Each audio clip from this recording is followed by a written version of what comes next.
Wells Fargo announced earlier that recent reports show that U.S. home builder confidence continues to rise, with numbers now at their strongest since the housing bust. According to the NABH's chairman, quote, "This report shows that builders' optimism in the housing market is solidifying. We've already seen tremendous response in the economy in the wake of the president's pro-growth agenda. The unemployment rate is at the lowest it's been in a decade. Manufacturing job openings are higher than they've ever been since 2006. And by nearly every measure of economic confidence, the future of the American economy looks very bright." The president is also glad to see businesses once again making significant investments in America, from Intel to General Motors to Walmart to Apple, who specifically just announced earlier this month that will start a $1 billion fund to promote advanced manufacturing jobs here in the United States. And it's not just the president's domestic economic policies that are generating optimism. Just last week, we announced the first 10 agreements as part of the 100-day action plan initiated by President Trump during his meeting at Mar-a-Lago with President Xi of China.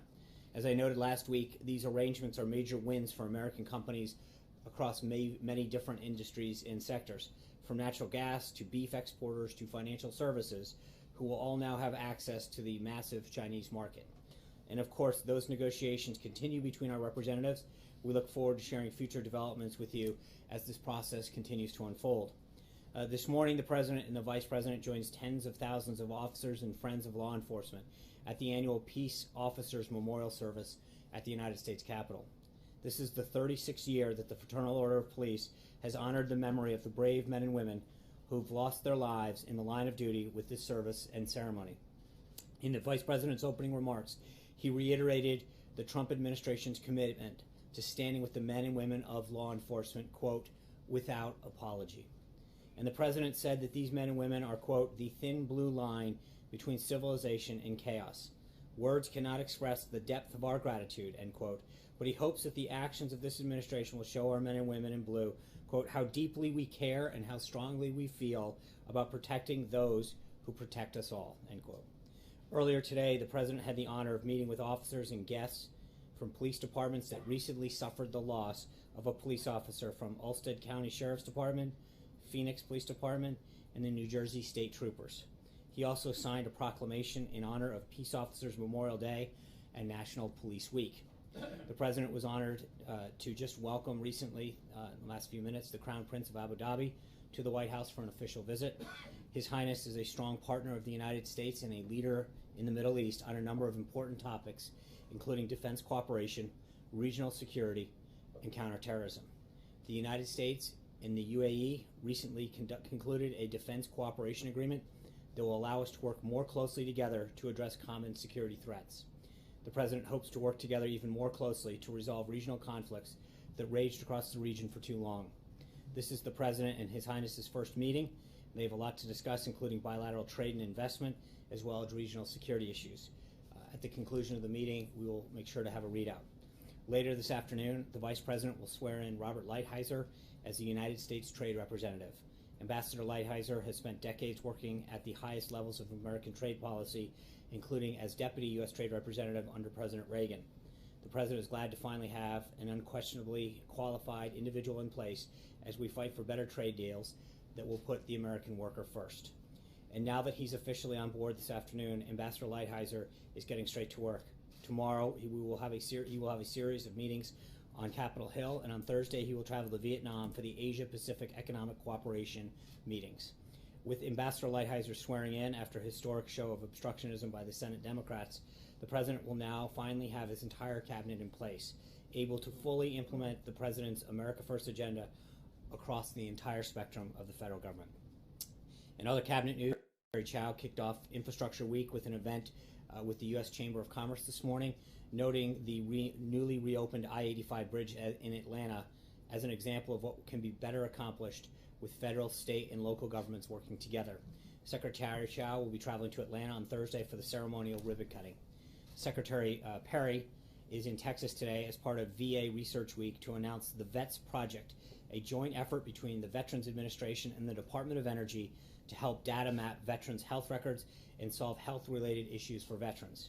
This partnership, part of the Trump administration's commitment to modernizing the systems we use to care for our nation's heroes, brings together the VA's unparalleled healthcare and genetic data from its Million Veteran Program with the Department of Energy's world-class technology to improve healthcare and quality of life for our veterans.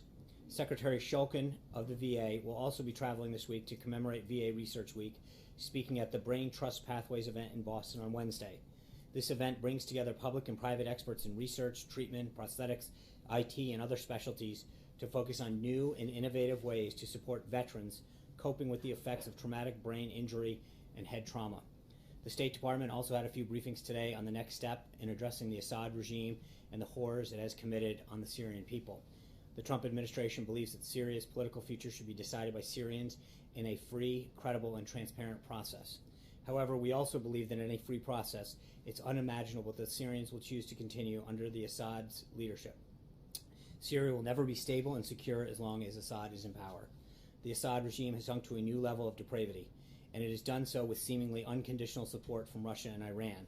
For these reasons, we continue to support the political transition process contained in UN Security Resolution 2254 and support the political process taking place under UN oversight in Geneva.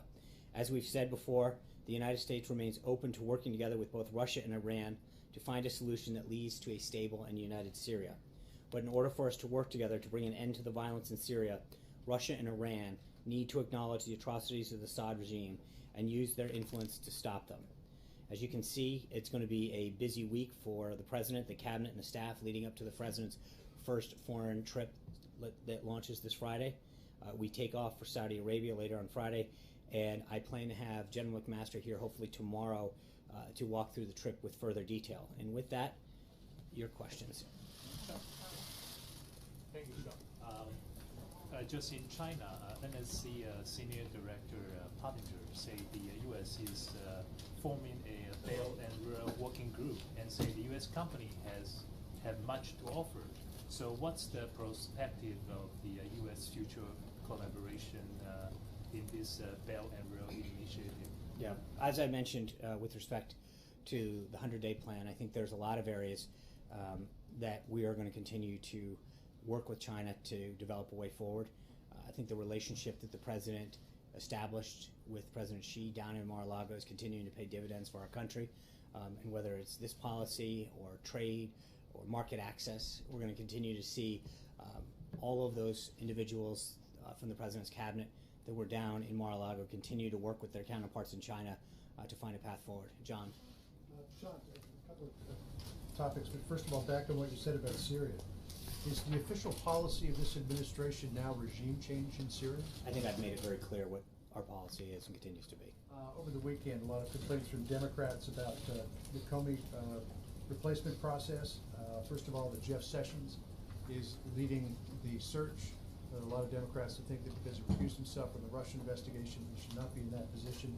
Secondly, some Democrats in the Senate are saying that before they will consider the president's next nominee, they want a special prosecutor appointed to look into the Russia investigation. Can you respond to both of them? I think this is a process that's running completely as it should. It's being headed by the Deputy Attorney General, and the Attorney General, as we've noted in the past, the FBI Director reports to the Deputy Attorney General.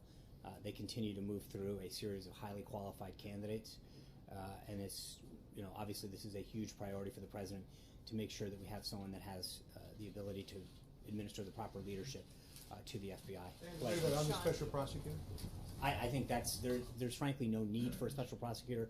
We've discussed this before. You have two Senate committees that are looking into this. The FBI is conducting their own review, and I think if you even look at what Acting Director McCabe said last week, he made it very clear that they have the resources that they need, and that the work continues. But the bottom line is, again, I think part of it is there's a difference between what we've talked about in that, and it's been made very clear that there's been, with respect to the President himself, both Senator Schumer, Senator Feinstein, Senator Manchin, and everyone else who have been briefed on this have been very clear that there was no collusion with respect to the President himself and no investigation there. Blake. Thank you. Let me pick up what Mr. Foster left off about this ransomware attack. In the short term, a short-term question, a long-term question. In the short term, is it the advice of the administration, should somebody have their computer system infected, not to pay the ransom? As I said, I think that what we have seen so far that is the most effective is that if people take the necessary proper steps in advance and use the patches that are available to ensure that it doesn't happen. So prevention is right now the key that we're stressing. As it relates to the long term, at the end of the day, this is extortion from likely hostile foreign actors. Might the administration set some sort of guidelines or policies as it relates to U.S. individuals, U.S. companies, should they be approached as to what to do and maybe what not to do?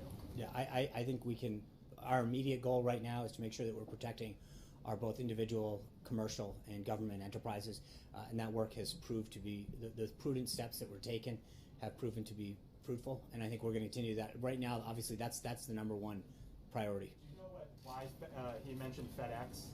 Do you know if that was something specific happened to FedEx? I don't. I can have Tom follow up. Jim. Fred, I'm sorry. Thanks. Yeah, we're kind of looking. Yeah, I wanted to ask about the Election Integrity Commission.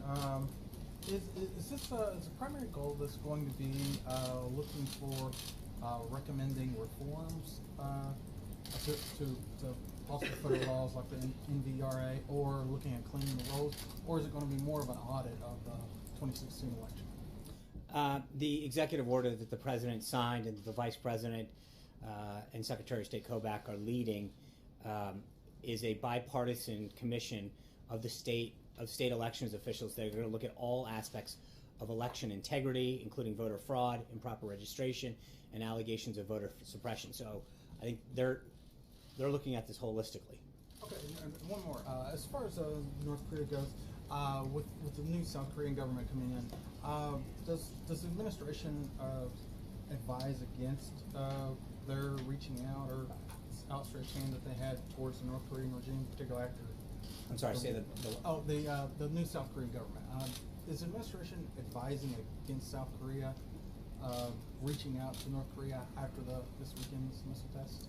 I think the president looks forward to having a conversation with the new president and discussing the way forward, but I'm not going to get ahead of that discussion at this point. John. Thanks a lot, Sean. On the search for the new FBI director, the president today said that it's moving rapidly. One name that was put forward over the course of the past 24 hours by the Senate Majority Leader is that of Merrick Garland. Is that a name that the president would possibly consider in the move to name a new FBI director? The search for a new FBI director is being handled by the Department of Justice. My expectation would be that once they've conducted that search, they'll present names for consideration of the president, but they are the ones that are leading that effort. So, Alexis. Sean, can I follow up on the tape question from last week? As you know, several Republicans have joined Democrats in seeking additional information from the White House in writing about the existence of any tapes, producing the tapes, and any further information about the potential taping of conversations. Is the White House intending to cooperate with those requests and furnish that information as requested in writing? I think I made it clear last week that the president has nothing further on that. Hunter. Wait, Sean. Does that mean that the president will deny the I think request? I said I was very clear that the president would have nothing further on that last week. Situation in which the president would defy the legislative branch's request. That's what you're saying. Alexis, I made it clear what the president's position is on that issue. Hunter. People clearly still have concerns about Russia's role in the election, even though the president has essentially said there's nothing to it. If there is nothing to hide, why not back a special prosecutor or independent commission just to settle it beyond any doubt? Well, again, it's not a question of, it's at what point you have a House, a House committee, a Senate committee, the FBI. I don't know why you need additional resources when you already have 3 entities. Well, we saw polling this weekend from NBC News and I the Wall Street understand that, Journal. but that's 80% of people want this, and they don't have confidence in right. Congress. With all due respect, I think the bottom line is you have 3 entities already looking into this matter. I think the president's position has been very clear that there's 2 issues at hand. One is the involvement of Russia potentially in with respect to an election, and then the president's involvement. The FBI director and others have made it very clear that the president's not a subject of anything. I think we have plenty of entities looking into that. Trey. Sean, 2 questions for you. On North Korea, is there a new sense of urgency for President Trump to act following the successful ballistic missile test over the weekend? I think there's no question that North Korea continues to threaten the United States, our allies, Japan, South Korea, and its neighbors, including both China and Russia.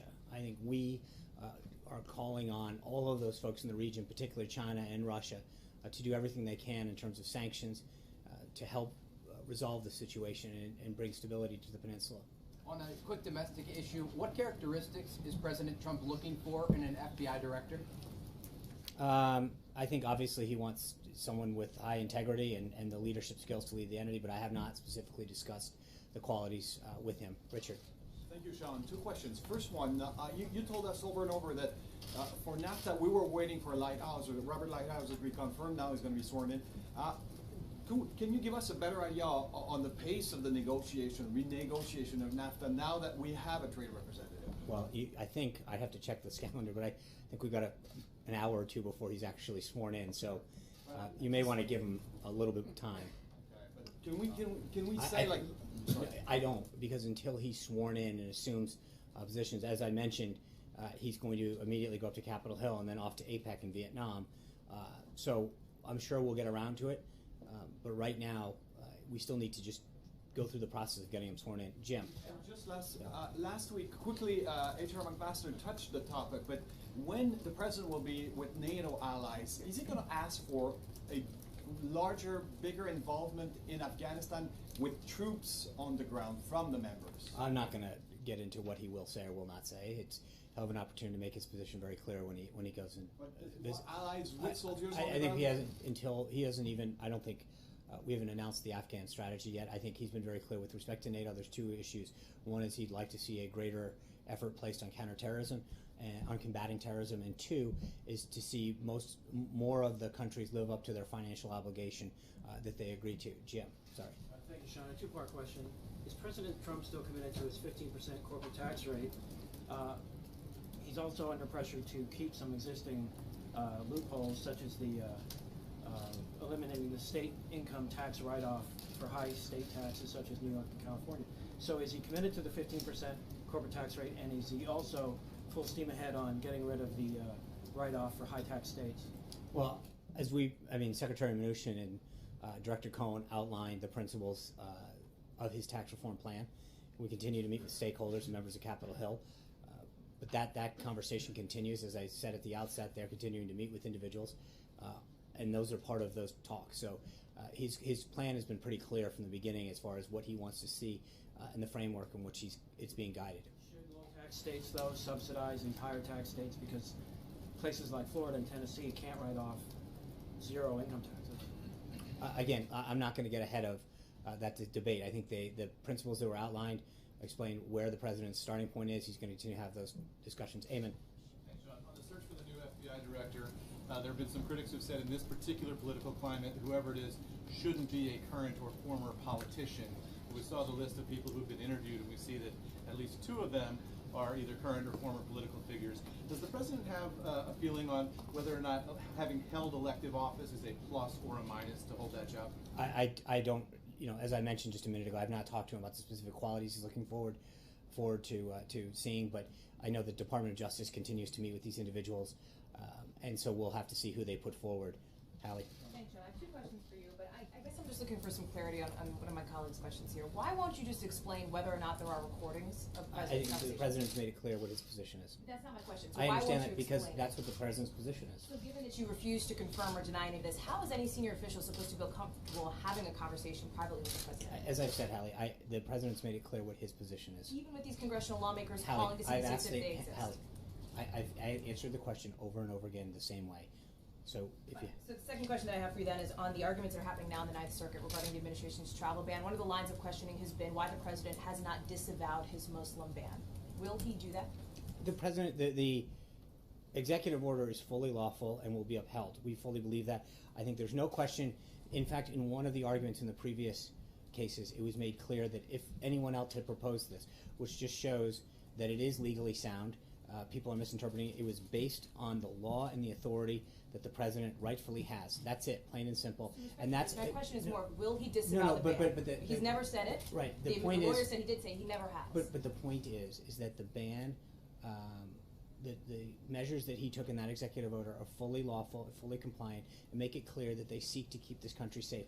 That's it. But given Richard. these questions come up, is there any indication that the president will come out and say, yes, I disavow what I said about letting, right not now the allowing president's this? focused on making sure that we make the appropriate arguments to get the ban in place.